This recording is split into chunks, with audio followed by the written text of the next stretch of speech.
Voilà, je vous salue à tous dans le nom de Jésus. Amen. On est bien ici. On est dans la maison de Dieu. Amen. La Bible dit qu'il vaut mieux passer 1 heure dans les parvis de Dieu que 1000 ailleurs. Je crois qu'aujourd'hui, c'est le temps de bien réfléchir, et nous avons tous une conscience, c'est que le monde va mal, et on le voit. Le diable est en train de détruire ce monde.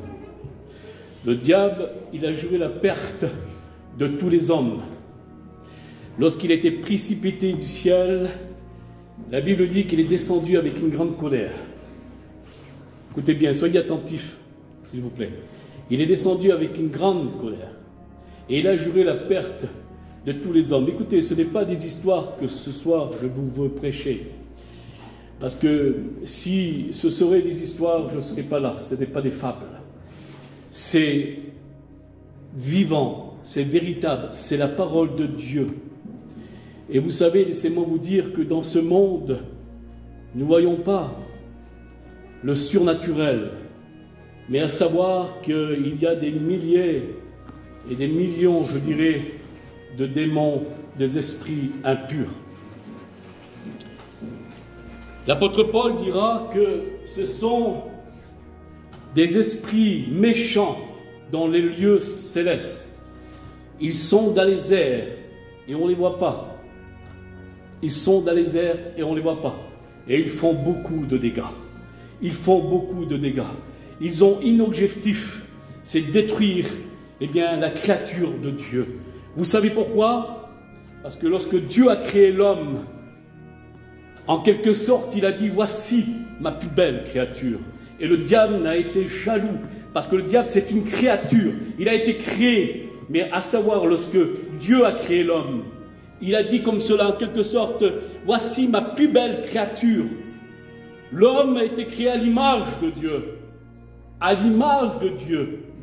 Alors à savoir que le diable est jaloux.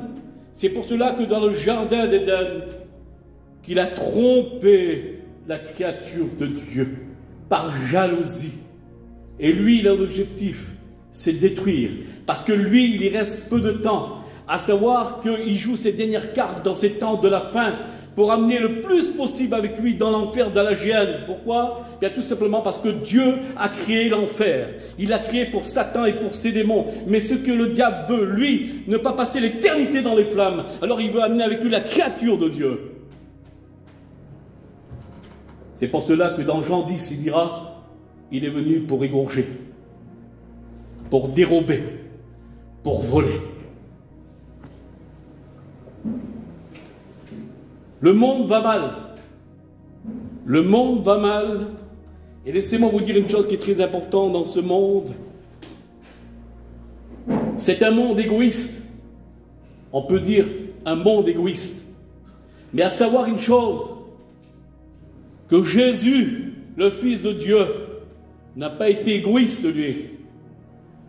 Non. Lorsqu'il a donné ses mains, la Bible dit qu'il les a données, ses mains.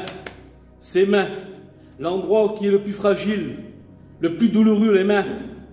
Et la Bible dit qu'il s'est laissé de lui-même de plein gré. La Bible dit qu'il a élargi ses bras. Il a ouvert ses bras sur la croix de Golgotha. Et la Bible dit qu'ils l'ont percé avec des clous. Voilà les clous qui ont foncé dans les mains. Il n'a pas été égoïste, le Seigneur, parce qu'ils lui ont fait la même chose dans ses pieds. Il n'a pas été égoïste, le Seigneur. Pourquoi? Parce qu'ils lui ont percé son côté.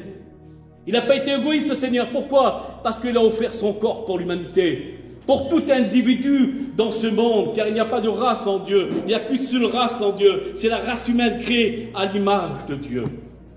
Un jour, un homme a dit dans les Écritures, dans l'évangile de Jean, au chapitre 1, verset 46, cet homme se nomme Nathanaël. Cet homme se nomme Nathanaël. Philippe va voir Nathanaël et il va lui dire, nous avons trouvé le Messie, nous avons trouvé le Christ, celui qui devait venir. Et Nathanaël dira une chose très importante, écoutez bien. Peut-il venir quelque chose de bon de Nazareth? J'imagine un peu Comment il devait être méchant à Nazareth pour qu'il dise cela? Peut-il venir quelque chose de bon à Nazareth? Bien sûr que le monde est méchant. Vous savez pourquoi que le monde est méchant? Eh bien, tout simplement parce que le monde est sur l'emprise de Satan. Il l'a dit tout à l'heure. Ce n'est pas moi qui le dis. C'est la parole de Dieu qui l'enseigne. L'apôtre Jean dit que le monde entier, il est sous la puissance du malin. Le monde est méchant.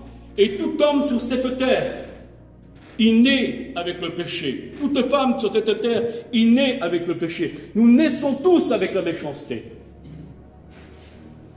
On est tous avec la méchanceté. Parce que cela, c'est une naissance charnelle. Avec le respect que je vous dois, nous sommes tous enfantés par nos mères. Et nous sommes enfantés. Lorsque nous arrivons à la naissance, nous naissons avec le péché en nous. Faute d'un seul homme, Adam, eh bien l'humanité a été corrompue par le péché. Mais à savoir que Jésus va employer quelque chose de formidable. Et il va dire ceci à un chef de la loi, Nicodème. Il va lui dire, Nicodème, si tu n'es pas de nouveau, tu ne peux voir le royaume de Dieu. Et là, il va parler d'une naissance spirituelle. Et cette naissance spirituelle, tout homme dans ce monde et toute femme dans ce monde, malgré le péché, malgré le degré du péché, il peut passer par cette naissance spirituelle. Amen. Amen. Gloire à Dieu. Nathanaël va dire ceci. Peut-il venir quelque chose de bon de Nazareth? Bien sûr que oui, il est sorti quelque chose de bon de Nazareth. Il est sorti le Fils de Dieu. La Bible dit qu'il y a eu un dépouillement dans le royaume de Dieu. Écoutez bien ça. Il y a eu un dépouillement. Ce qui veut dire que le Christ, il est de toute éternité. Il n'a pas de commencement, il n'a pas de fin. Il est la parole créatrice. La parole créatrice, écoutez bien ça. La parole créatrice, ce qui veut dire que la parole s'est fait chair. Elle est venue habiter notre planète misérable. Cette parole qui s'est fait chair, c'est le Christ. Elle est venue habiter parmi les hommes. Dans ce monde, nous que nous sommes tous pécheurs, il a quitté sa gloire, il a quitté son royaume, il a enlevé sa couronne d'or pour venir porter une couronne d'épines. Et cette couronne d'épines, il l'a portée pour toi, pour nous, pour l'humanité.